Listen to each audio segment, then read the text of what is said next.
Halo semuanya, selamat datang di sesi bedah materi kita. Saya semangat banget nih buat nemenin kalian hari ini. Langsung aja ya, kita mulai dengan satu pertanyaan kritis yang relevan banget buat kita renungin bareng. Di era yang penuh dengan deepfake dan tsunami misinformasi digital kayak sekarang, apakah sekedar berpikir aja udah cukup buat melindungi kebenaran? Seringkali kan kita ngerasa udah cukup kritis pas dapat info baru, tapi faktanya, benteng pertahanan otak kita mungkin jauh lebih rapuh dari yang kita bayangin. Kakaknya, hari ini kita bakal ngebedah satu gagasan yang mind-blowing banget soal bedanya proses berpikir biasa dengan yang namanya deduksi logis atau penalaran ketat. Ini bukan teori abstrak yang bikin ngantuk loh, tapi bener-bener skill survival di zaman modern. Saya antusias banget pengen ngejabarin ke kalian gimana sih cara menstrukturkan nalar kita, dan ternyata pendidikan berkelas dunia untuk ngebangun nalar setajam ini tuh sama sekali nggak butuh biaya mahal. Oke, peta perjalanan kita hari ini simpel aja. Kita punya 5 poin, mulai dari bedanya thinking versus reasoning, vaksin misinformasi, cara menajamkan pikiran, konsep pendidikan frugal, sampai akhirnya kita bahas soal manusia seutuhnya. Kita masuk ke bagian pertama, berpikir versus bernalar. Mari kita jadiin ini pijakan awal kita. Banyak dari kita mikir kalau kata berpikir dan bernalar itu hal yang sama, bisa ditukar-tukar gitu aja penggunaannya.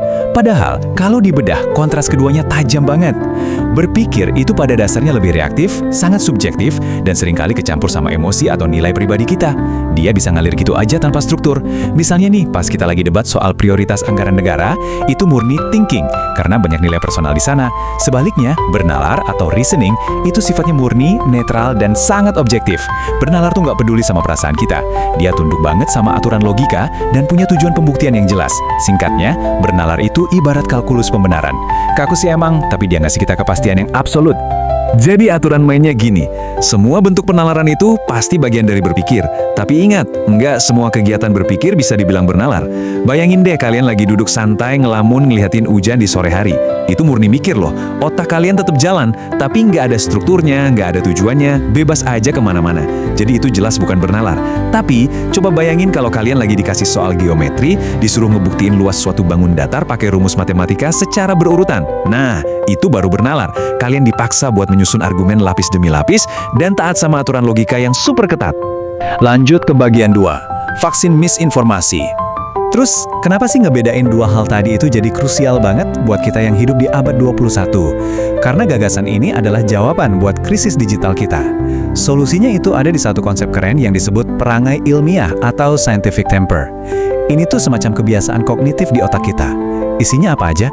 Keberanian buat nyari kebenaran baru, keberanian buat nolak mentah-mentah ide bodong yang gak ada buktinya, dan ini yang paling susah nih, kemauan untuk ngaku salah dan ganti pendapat kalau ada bukti baru yang valid.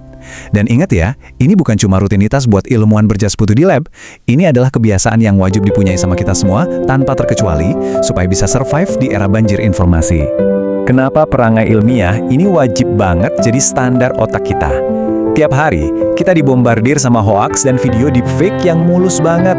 Waktu kita ngelihat video yang seolah-olah 100% asli tapi nyatanya palsu, kemampuan analitis kita lah yang lagi diuji habis-habisan. Kalau kita cuma ngandelin insting reaktif atau emosi doang, wah bahaya banget. Kita bakal gampang dikadalin. Makanya, perangai ilmiah ini ibarat penawar atau vaksin modern kita. Dia itu tameng pelindung yang mastiin kita nggak gampang diacak-acak, dimanipulasi, atau diprovokasi sama mesin kebohongan di internet. Sekarang, kita masuk ke bagian 3, menajamkan pikiran. Pasti ada pertanyaan di benak kalian. Oke, ini penting. Tapi gimana sih cara kita ngelatih dan ngebangun tameng kognitif ini? Harus pakai gadget canggih ya? Sama sekali enggak. Mari kita telah sebuah pola sederhana. Bayangkan ini deretan nomor rumah di sebuah jalan. Di sisi kiri, posisi ganjil, yakni urutan 1, 3, 5, itu warnanya hitam. Di sisi kanan, posisi genap, urutan 2, 4, 6, warnanya merah. Dari observasi murni kayak gini, rasa ingin tahu kita tuh kepancing. Kalau saya tanya urutan ke-20 warnanya apa, nalar kita dengan cepat pasti jawab merah. Kenapa? Karena 20 itu genap. Kegiatan yang kerasa kayak tebak-tebakan anak kecil ini sebenarnya adalah momen di mana mesin analitis di otak kita udah mulai dinyalakan. Nah, sekarang kita naikin level tantangannya drastis buat ngeliat gimana nalar bisa ngeruntuin rintangan raksasa. Berapa angka terakhir dari 7 pangkat 2026? Jujur aja, ngelihat deretan angka segede ini pasti bikin ciut duluan kan? Pakai papan tulis segede lapangan bola pun gak bakal cukup buat ngitung perkaliannya satu persatu. Tapi justru disitulah indahnya nalar. Nalar memecah teka-teki yang kelihatannya mustahil ini jadi langkah-langkah yang super jernih dan logis. Mari kita selesaikan persoalan kolosal ini pelan-pelan. Langkah pertama, kita cari polanya dulu. 7 pangkat 1 itu berakhiran 7. 7 pangkat 2 berakhiran 9. Pangkat 3 berakhiran 3, dan pangkat 4 berakhiran 1. Langkah kedua, kita beralih pakai penalaran induktif. Dari pengamatan konsisten tadi, kita bisa nebak kalau siklus 4 angka ini, yaitu 7, 9, 3, dan 1, bakal terus berulang berapapun pangkatnya. Terus langkah ketiga, kita kunci pakai penalaran deduktif sebagai pembuktian mutlak. Kita tahu bahwa tahun 2024 itu kelipatan 4. Habis dibagi 4 kan? Artinya siklus berakhir pas di angka 1. Berarti, untuk pangkat 2026, yang cuma geser 2 hitungan setelahnya, sudah pasti, secara deduktif, akan berakhiran di angka 9. Sangat memuaskan kan? Tanpa kalkulator mahal sama sekali, kita bisa mecahin masalah raksasa cuma dengan beralih secara elegan dari tebakan induktif menuju kepastian deduktif yang solid. Bagian 4, pendidikan frugal. Dari teka-teki matematika barusan, kita dapat satu pencerahan besar soal strategi pendidikan. Ternyata, buat ngajarin nalar yang kritis dan canggih kayak tadi, syarat materialnya tuh minim banget. Konsep pendidikan frugal atau pendidikan hemat ini nunjukin kalau kita nggak butuh layar pintar, tablet, atau infrastruktur teknologi yang harganya selangit. Proses penajaman otak murni cuma butuh aritmetika dasar dan penalaran logika. Artinya apa? Metode luar biasa ini bisa banget diakses di mana aja, bahkan di daerah terpencil yang belum tersentuh aliran listrik sekalipun. Fokusnya bukan pada seberapa canggih alat yang dipegang anak-anak kita, tapi seberapa dalam dan tajam kebenaran proses berpikir mereka. Kualitas logika itu sama sekali nggak bergantung pada besarnya anggaran belanja, setuju ya? Dan kita masuk ke bagian kelima, manusia seutuhnya. Setelah takjub sama kecerdasan analitis dari logika tadi, kita harus nanya, ujung dari semua ini buat apa? Tujuan sejati dari belajar itu nggak pernah cuma sekedar bisa mecahin soal matematika rumit. Pendidikan yang holistik harus nyatuin 3 elemen penting ini. Pertama, mengasah akal, ya lewat logika kognitif kayak teka-teki tadi. Kedua, menghaluskan perasaan. Akal yang tajam harus diimbangi sama empati, apresiasi seni, dan kepekaan sosial. Dan yang ketiga, menebalkan tekad.